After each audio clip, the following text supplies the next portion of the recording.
Welcome to another video of disaster recovery series, and in this video we will restore the parameter file without any backup.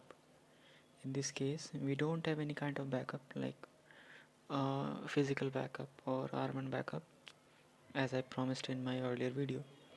So this video will be really uh, full of information for you. So let's begin.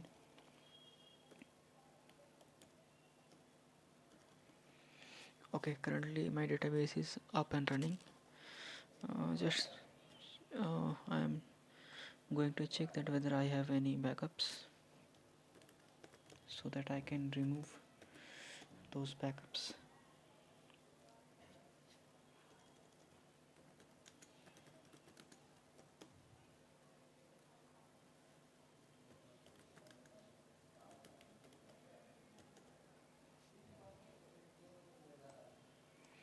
Okay, currently I have these backups which also have SPFILE backups, so I will delete these backups so that we don't have any other options to restore SPFILE.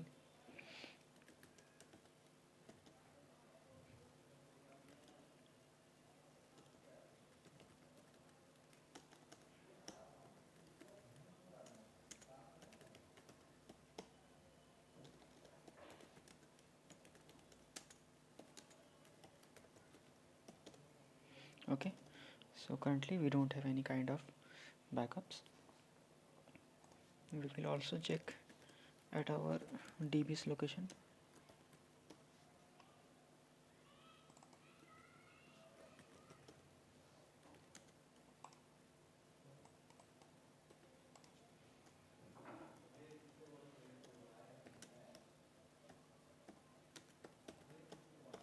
Yeah, so here we don't have any backups, but our original SPFILE is here. So first I will shut down the database.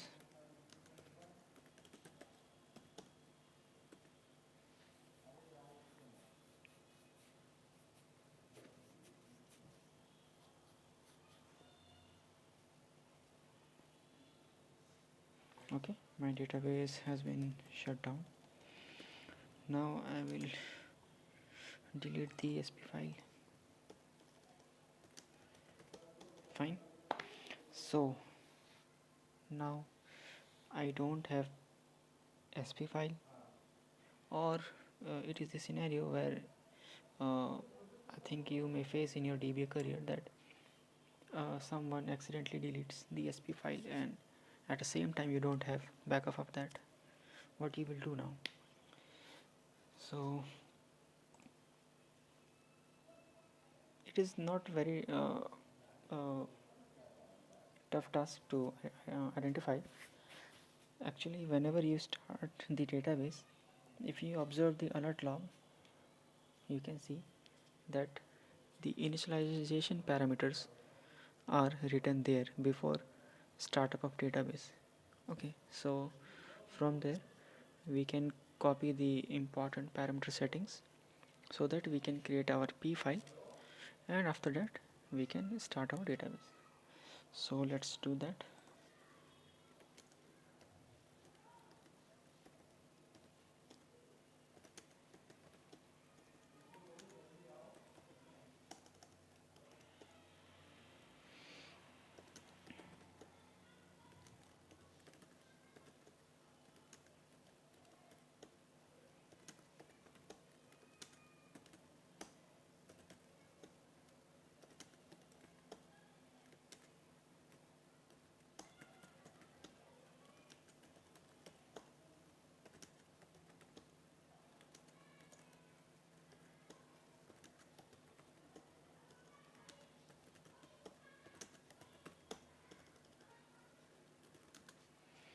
We will cat the alert log.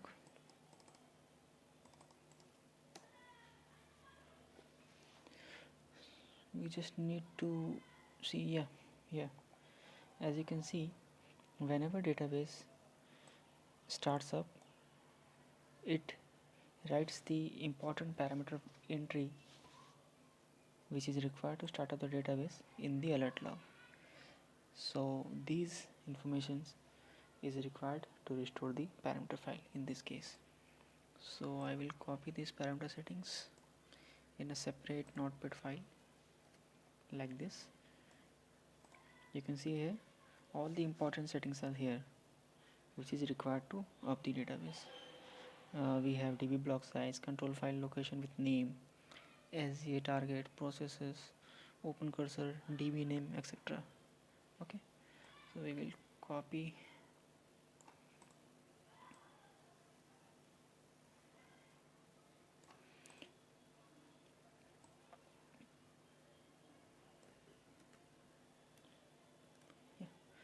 I just copied again to remove the extra spaces from here.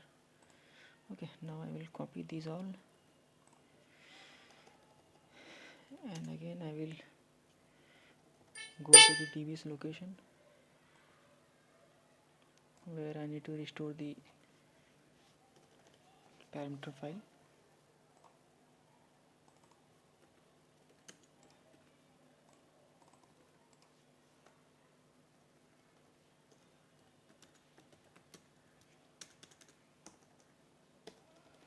Okay, so here I will create an P file. As you can know, the format of P file INIT, then Oracle SID.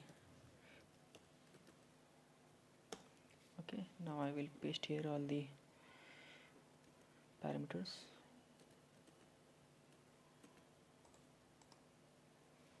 Now I will save this file.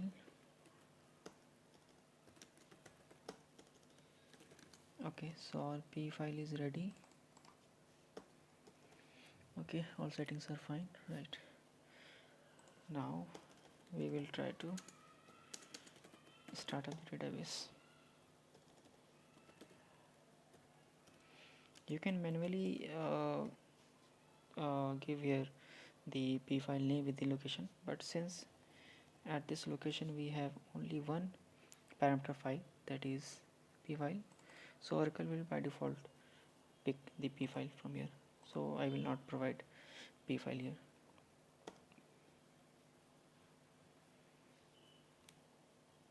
So as you can see, our database has been started.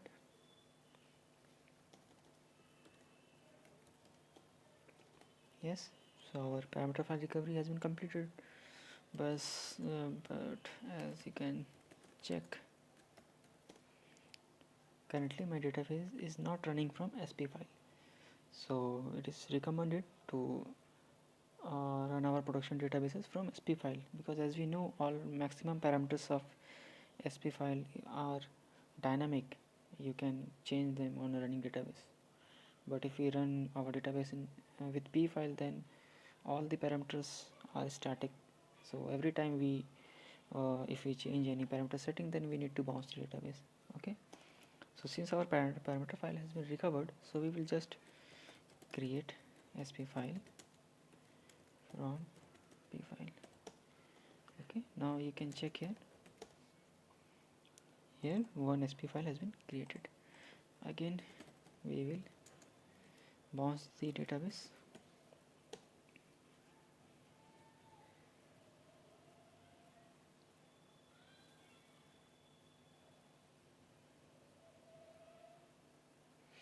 Fine, so our database has been started. Let's check it out whether it is started with P file or SPFILE. So here you can see it is now running with SPFILE. So in 5 to 8 minutes you have recovered your missing parameter file without any backup. So hope this video is really helpful for you, and if it helps you, then please watch my other videos and support me by sharing this video and subscribing my channel. Okay, thank you very much.